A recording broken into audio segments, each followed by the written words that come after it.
Bonjour à tous, bienvenue dans le Café de la Marine. Nous sommes ravis de vous retrouver. Bonjour Gilbert. Bonjour Virginie, bonjour à tous. Après une petite pause estivale, le Café de la Marine redémarre sur les chapeaux de roue. Nous sommes en plein cœur de la Solitaire du Figaro, une épreuve mythique qui a révélé les plus grands noms de la course au large et qui cette année encore réunit tous les ingrédients qui ont fait sa réputation. 34 skippers de tous horizons sont engagés, des hommes, des femmes, des bisous, des vieux briscards qui ont tous à cœur de bien figurer sur les 4 longues et belles étapes au programme de cette 52e édition.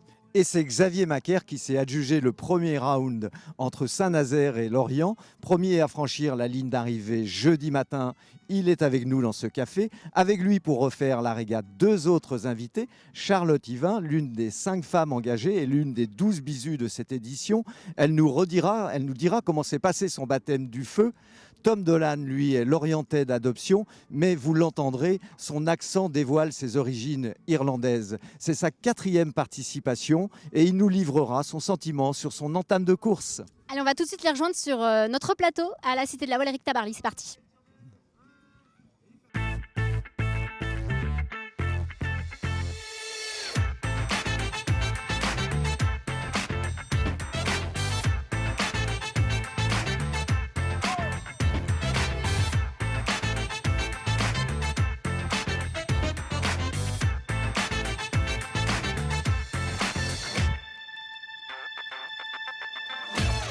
Bonjour à tous les trois, merci d'être avec nous malgré la fatigue accumulée. Alors on imagine qu'après 4 nuits en mer, vous êtes tombé dans les bras de Morphée, Charlotte. C'est sûr qu'il n'a pas fallu trop me bercer hier en rentrant pour une petite sieste. J'ai bien dormi cette nuit et je me suis bien reposée et je vais continuer à me reposer pour préparer la prochaine étape. Xavier, lui, il a un peu traîné avec ses enfants qui étaient là et puis attendu peut-être les poursuivants. Ouais, j'ai eu un super accueil hier à mon arrivée. Mais c'est vrai qu'une arrivée tôt le matin à 8h, ça appelle une petite sieste quand même l'après-midi. Et puis une bonne nuit aussi cette nuit. J'ai bien dormi, bien reposé, mais il faut encore du sommeil avant de repartir. Ouais, ça va revenir vite. Tom, tu as bien récupéré aussi? Ouais, comme Xavier, j'ai bien profité de la sieste.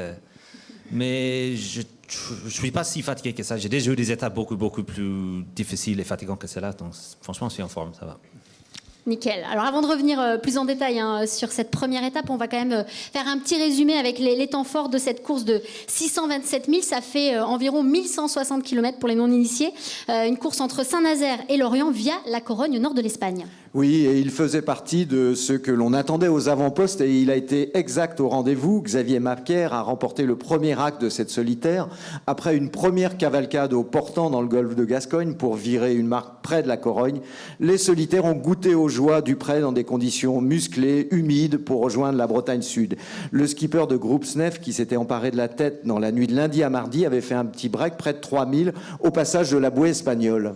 Et dans la longue bataille de virement dans une mer hachée, ses poursuivants Pierre Quiroga, Tom Laperche, Pierre Le Boucher ou encore Corentin Auro n'ont pas ménagé leurs efforts pour recoller à son tableau arrière, mais Xavier Macaire n'a rien lâché. Il a contenu les assauts de ses adversaires pour s'imposer avec panache dans la rade de Lorient. Alors il a devancé Pierre Quiroga de 47 minutes, Tom Laperche d'1h28, qui sont donc tous les deux sur le podium. Pas de surprise finalement dans le top 10, les tauliers de la classe Figaro sont au rendez-vous, mais avec 3 étapes encore très difficiles, la course est loin d'être jouée. Xavier, c'était une étape d'une grande intensité avec un scénario météo et stratégique auquel tu t'attendais. Ouais, conditions de nord-est, conditions anticyclone, qu'un anticyclone qui était plutôt au nord vers les îles britanniques. Donc nord-est, donc une descente sous spi qui était plutôt agréable, en tout cas au début, avec un vent modéré, des conditions plutôt calmes. Et une dernière nuit avant d'arriver en Espagne où le vent s'est forci un petit peu. Et là, la dernière nuit avant d'arriver en Espagne, il a fallu rester à la barre. C'était plus trop le moment de dormir, c'était un peu sport. Et voilà, et une remontée, donc la remontée au pré, c'était un peu moins drôle quand même, parce que la mer était très formée, vraiment hachée, ça déferlait beaucoup, c'était des vagues de 2,50 m qui déferlaient, et beaucoup de vent au pré, 25, 28 nœuds, donc c'était pas très confort comme condition pour remonter, mais bon, ça l'a fait. Oui, on l'a vu d'ailleurs sur les images. En tout cas, tu as paru très en phase avec ton Figaro, impressionnante vitesse au portant, justement vers cette bouée, et puis ensuite dans la remontée, tu n'as rien lâché, tu n'as pas trop regardé dans le rétro parce que tu avais des furieux à tes trousses.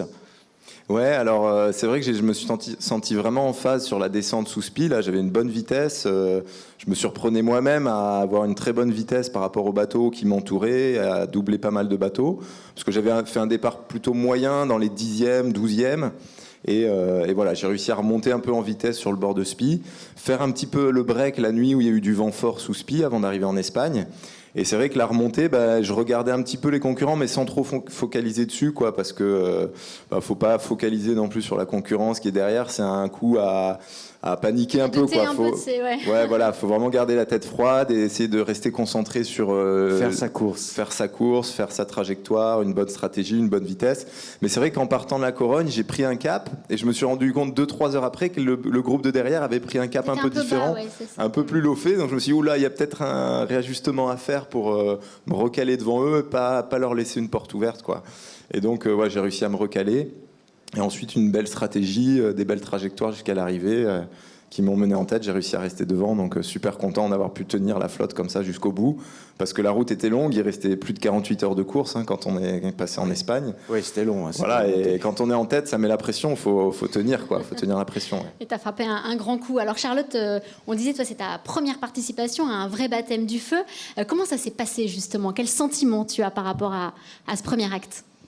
Moi, je suis plutôt contente de cette première étape. C'est vrai qu'en partant, je ne savais pas trop à quoi m'attendre. J'avais jamais passé autant de temps toute seule en mer avant cette étape.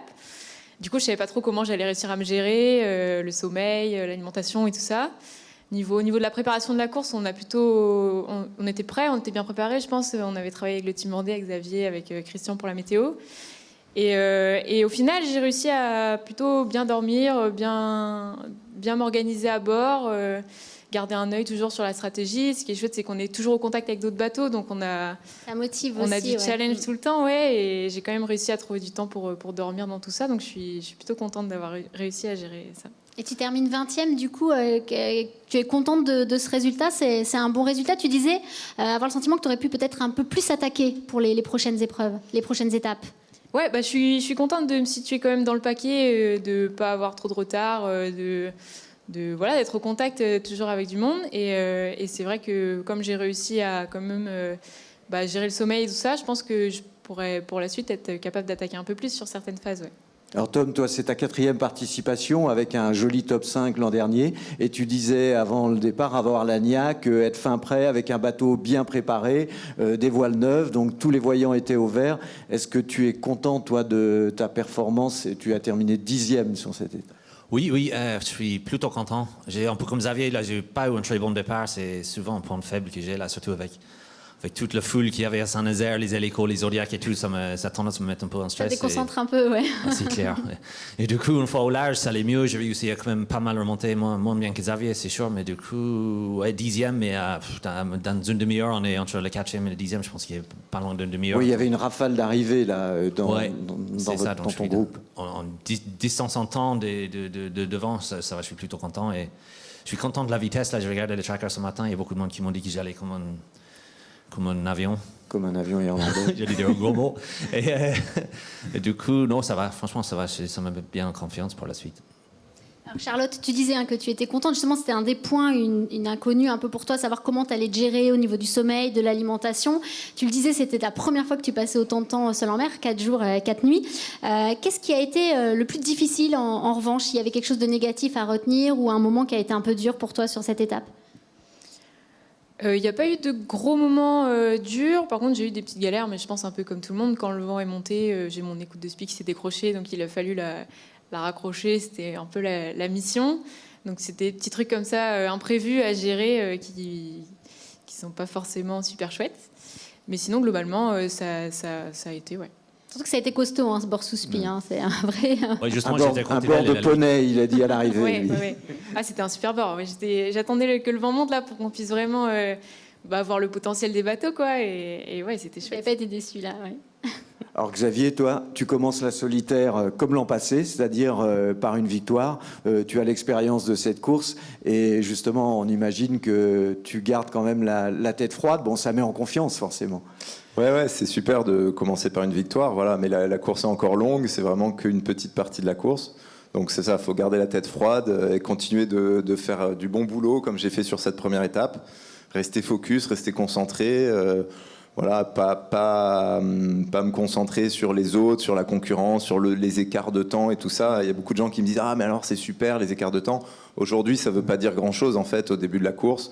On comptera les points à la 3e et à la 4e étape, quoi. Pour l'instant, c'est pas encore le moment. Et puis avec les parcours, il peut y avoir de sacrés renversements. Voilà, on a connu des étapes avec des écarts de 5-6 heures. Je me rappelle à Aurigny, quand on a eu la renverse de courant, il y a 3 bateaux qui étaient partis, qui avaient fait une échappée, qui avaient pris 90 000 d'avance. Donc voilà, on n'est pas à l'abri d'un scénario comme ça encore cette année.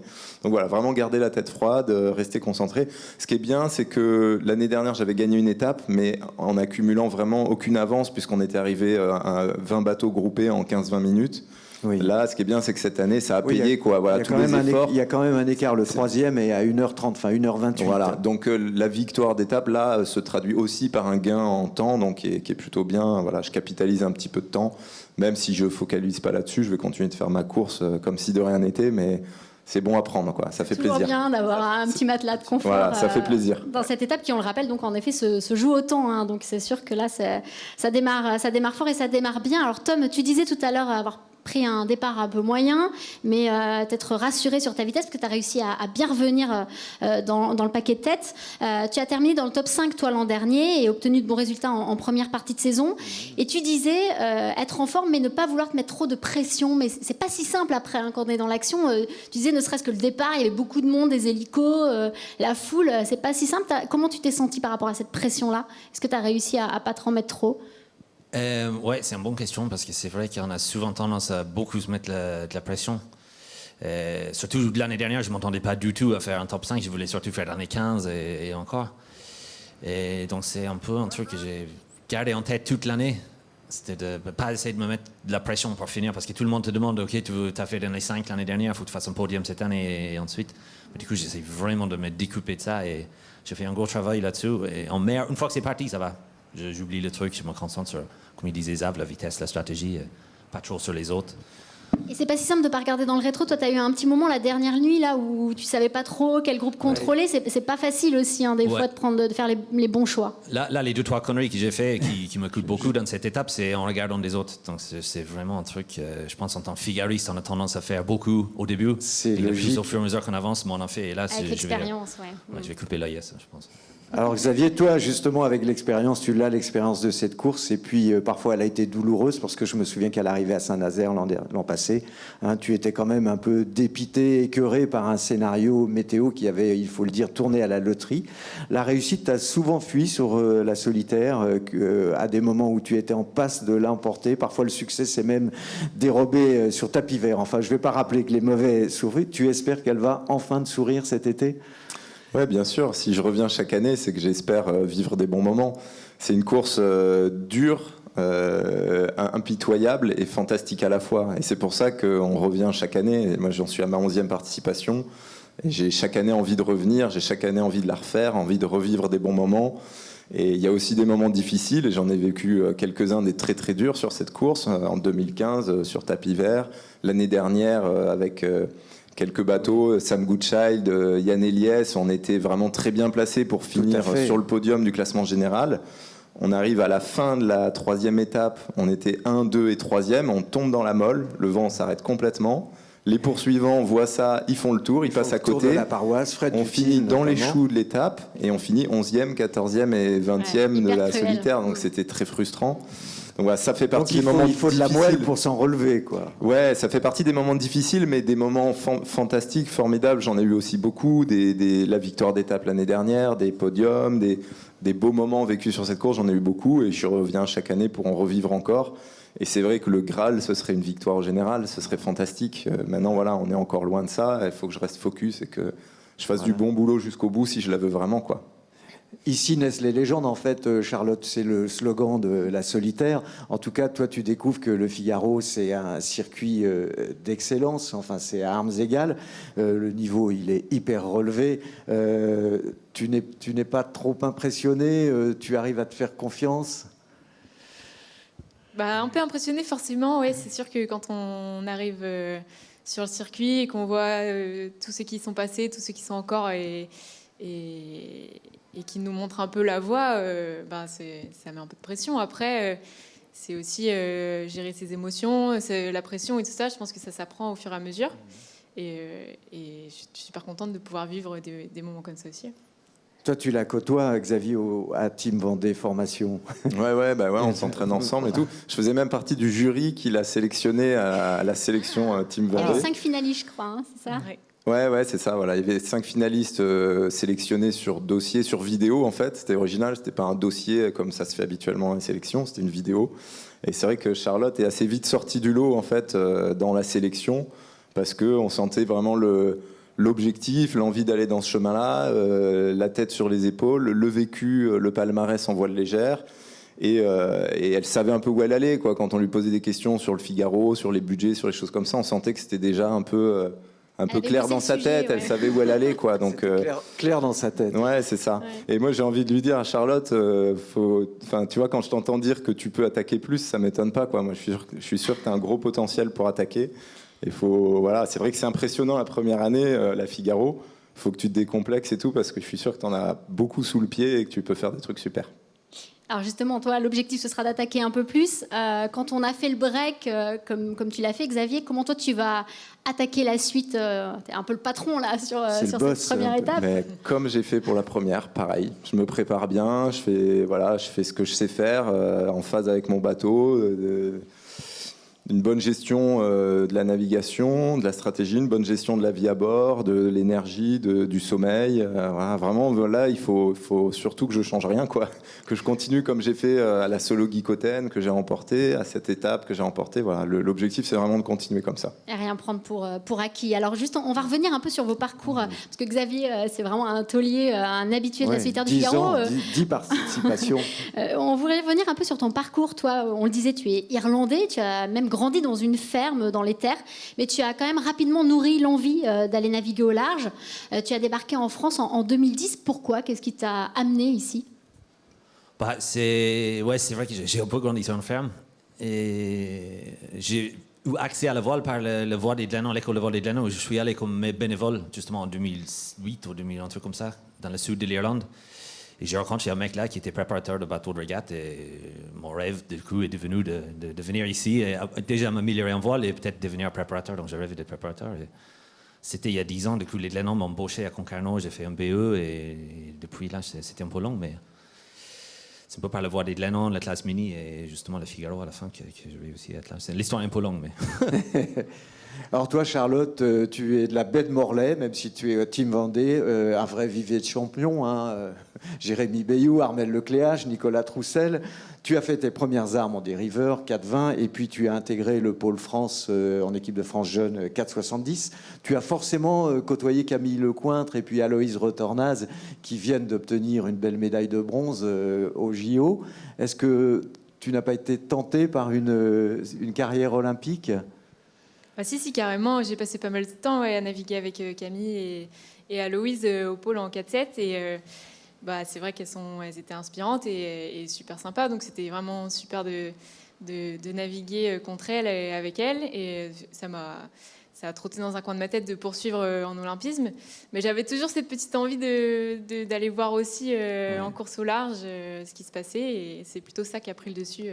Justement, tu parles d'Isabelle Autissier, d'Hélène MacArthur, de Florence Artaud, qui t'ont un peu inspiré. Donc l'idée de régater au large en solitaire, elle t'anime depuis longtemps. Et puis donc il y a eu cette opportunité. Tu as candidaté à cette sélection en Vendée. C'est une belle opportunité. Ouais, c'est une super opportunité. Et puis j'ai eu un super accueil en arrivant au Team Vendée. Et l'équipe, elle est super sympa. On est super bien entourés. J'ai la chance de pouvoir m'entraîner avec Xavier, qui est quand même à l'expérience et nous apporte beaucoup de choses. Et surtout, on est beaucoup dans l'échange, la discussion. Et ça, c'est parfait pour progresser. Et après, c'est pareil, au Team Vendée, on a le coach, on a un préparateur. On a aussi plein de jeunes qui sont motivés dans plein de domaines. La préparation, l'organisation de courses, la communication, les médias. Et ça nous apprend plein de choses dans plein de domaines. Et je pense que c'est super important aussi quand on veut monter après son projet d'avoir des connaissances un peu sur tous les sujets, quoi. Et Tom, toi, comment s'est passée ton intégration en France? Déjà, quel regard, toi, tu portais de l'extérieur sur la course au large française avant d'en être? Ouais, très bien. C'est marrant parce que justement, je viens d'y penser à ça la première fois. J'ai navigué sur un Figaro, c'était justement en 2010 avec cette même pote. Et c'était en Vendée, à Saint-Gilles-Croix-de-Vie. Et lui, il était intégré du pôle Team Vendée, donc quelque part. Et c'est là, c'était vraiment le moment où je me suis dit, là, faut que je sais pas, faut que je me débrouille pour faire ça parce que c'est trop cool. Le truc, c'était un Figaro 2, donc c'était un peu comme être sur une voiture de Formule 1. Et du coup, pour répondre à la question, c'est hyper bien intégré, beaucoup plus qu'en Irlande, malheureusement. Je trouve qu'ici, le voile est beaucoup plus accessible. Ne serait-ce que juste d'aller sur un ponton. Là, ici, tu peux aller balader à côté des gitanas, de Bangkok et compagnie ici, comme ça. oui, tu as Alors tout. qu'en Irlande, le petit ponton avec les bateaux à 2 balles, entre guillemets, il y a des énormes barrières avec des quoi qui disent défense d'entrée. Donc, c'est un peu... J'aime vraiment... Un peu moins beaucoup. accessible, ouais. Bah, c'est Ouais. sûr, il n'y a pas photo. Parce que toi, tu es à Lorient Grand Large. Il faut dire quand même aussi un mot du parcours de Xavier, parce que Xavier, toi aussi, tu es venu de la classe mini, en fait. Et moi, je me souviens que tes premières solitaires du Figaro, pardon, eh ben, c'était un peu à la route. Tu avais ton camion, ta tente de camping. Hein. Ouais, c'est vrai, ma première solitaire du Figaro en 2011, c'était vraiment avec des petits budgets, rapiécés, raboutés. C'était ma compagne Aurélie qui était préparatrice. Hein. Je lui avais fait faire des trucs pas croyables pour m'aider. Elle était hyper volontaire, quoi. C'était pendant ses vacances, parce qu'elle est prof à l'éducation nationale. Donc c'était tout le mois d'août. Donc elle a pris tout son mois d'août pour m'aider sur la préparation de mon bateau. On dormait dans la tente et tout. Et c'est des scénarios pas croyables, quoi. Ou à Caen, on dort dans la tente après l'arrivée de l'étape et le matin il pleuvait, on avait des limaces dans la tente et tout. Et puis là on avait fait une rencontre d'un local, Pierre-Yves là, qui est devenu un très bon copain, qui nous avait dit mais venez dormir à la maison. Et là on voit ça le matin dans la pluie sous la tente et on se dit bon allez on l'appelle. Et on appelle Pierre-Yves, on dit bon on veut bien venir chez toi. Et du coup ça a été une super rencontre. Voilà. On s'est On fait peut être accueillir maso, chez mais lui. jusqu'à un certain point. Beaucoup d'amour, Ouais. en tout cas, aussi. Voilà. Et donc, il nous a accueillis pendant toute l'étape. Et voilà. Donc, ouais, à la route, avec des petits budgets et une belle performance à laquelle je ne m'attendais pas forcément. J'ai fait 10e au général, 2e bisu derrière Morgan-la-Gravière. Oui. Donc, Qui non, était là pour t'accueillir avec en foil hier. C'était le plus beau moment de mon étape sur cette course. C'était la rencontre avec Morgan qui est venu en kite foil. Oui. En fait, j'étais à côté de Groix à 8h du matin, plus très loin de l'arrivée. J'étais encore tout seul en mer et d'un coup, j'entends un bruit derrière moi. Je me retourne et à 5 mètres de moi, je vois Morgan Lagravière sur son kite foil qui me fait « Ouah, Xa !» Ouais, Morgan, qui est un super gars. avec C'est chouette. une énergie et une joie patate de communicative dingue. qu'on connaît bien chez lui. Ouais. Et j'étais trop content de le voir parce qu'on a partagé la Sardina Cup ensemble. On a partagé des bons moments cette année et l'année dernière en entraînement sur mon Figaro en course. Et je lui dois aussi pas mal ses résultats parce qu'il m'a appris des choses et j'ai appris pas mal en naviguant avec lui. Et, voilà. Et on a partagé ce beau moment de victoire. Il m'a accompagné en kite foil Oui, jusqu'à la on a- ligne d'arrivée. C'était génial. Vraiment C'était super. une très belle image. Alors on va dire quand même quelques mots, Virginie, sur la suite du parcours, non Un parcours avec de longues étapes, de courtes pauses. Vous reprenez la mer dimanche pour la deuxième étape, 490 000 devant vos étraves, pour mettre le cap sur Fécamp. Une deuxième étape à suivre en détail sur le Télégramme, sur l'appli Planète Voile, avec Philippe Eliès qui vous suit au plus près. Une appli sur laquelle vous pouvez d'ailleurs suivre tous les temps forts de la course au large, résumés dans la semaine voile, Virginie. Et oui, et dans cette semaine voile, vous retrouverez notamment les images de la double performance des Français, Hélène Westman et Nicolas Goyard, champions du monde d'IQ Foil en Suisse sur le lac de Silvaplana. Alors il y a évidemment des images de la solitaire du Figaro, le point complet qui est fait, et puis donc ces images de l'IQ Foil, qui est le nouveau support qui remplacera la planche RSX au JO 2024, des JO qui auront lieu en France, à Marseille pour les épreuves de voile. Hélène et Nicolas, qui étaient déjà champions du monde de Formula Foil l'an dernier, ils ont survolé les débats et c'est de bon augure. Puis pour ceux qui se poseraient la question, Oui. Nicolas Goyard, qui est bien le frère de Thomas Goyard, récemment médaillé aux Jeux à Tokyo. Bon sang ne saurait mentir. Hélène Noesmen, ça doit aussi peut-être un peu te parler. Elle est sablaise, mais on l'avait reçue sur ce plateau. Elle est vraiment brillante sur ce nouveau support. Oui, carrément, je la connais bien, Hélène, depuis longtemps, parce qu'elle s'est entraînée un peu aussi à Brest, donc on s'est croisés pas mal là-bas. Et je suis très contente que ça marche bien pour elle en IQ Foil, et j'espère qu'elle va continuer à être la meilleure jusqu'au JO. Juste, on a vu des superbes images quand même sur cette étape, des magnifiques couchers de soleil, il y a eu des dauphins. Est-ce que vous avez le temps d'apprécier ou est-ce que vous êtes trop focus compète dans ces cas-là ? Il n'y a pas beaucoup de temps en fait. Moi souvent je me rends compte que je profite pas assez de tous ces moments. Mais de temps en temps du coup je fais exprès de faire un peu le break et de me dire bon là Xav tu sors de ta course pendant 30 secondes, 1 minute et tu profites un peu du moment et je me mets debout sur le pont du bateau et je regarde un coucher de soleil, je regarde la mer qui est belle, je regarde voilà. Mais c'est vraiment des 30 minutes, 30 secondes, 1 minute. Et puis après, on se remet dans la course. Et la course, c'est un effort, c'est du travail, c'est du boulot pour. C'est important de pouvoir apprécier un petit peu. C'est important parfois d'en sortir un petit peu. Ouais. Vous arrivez à apprécier rapidement, en 2 mots, ces petits moments, ces petits instants là sur l'eau? Et oui, carrément. Là, c'était incroyable. Franchement, on a eu des nuits. C'était dingue, le coucher de soleil qui coïncide avec le lever de la lune, les étoiles, des dauphins qui sautent partout en pleine nuit. Moi, j'ai trouvé ça génial et qu'on a une chance incroyable de pouvoir vivre ça loin de tout, quoi. Ouais, c'est vrai, c'est dur. Ça, c'est les moments où on dit qu'on a un beau métier. Surtout le lever de soleil à l'arrivée à Lorient, là, avec les dauphins, le total. C'est vrai qu'on a tendance à se mettre beaucoup dans la course et rater ces moments, mais tu peux pas ne pas les apprécier quand même. Ce sera le mot de la fin. L'émission touche à sa fin. Oui, Gilbert, et si vous êtes du côté de Lorient, n'hésitez pas quand même à venir visiter la Cité de la Voile Éric Tabarly avec 2 belles expos en ce moment, et notamment sur les quais, une expo hommage à Éric Tabarly. Et puis il y a aussi la tyrolienne à essayer. Promis, on fera une petite démo avec Gilbert. Je suis paré. Pas trop longtemps. Allez, merci à tous les 3 d'avoir été avec nous. Bon vent pour la suite. Un grand merci aussi à Arnaud et Corentin à la réalisation. On se retrouve très vite, nous. Bye bye. Bye bye. Merci. Merci.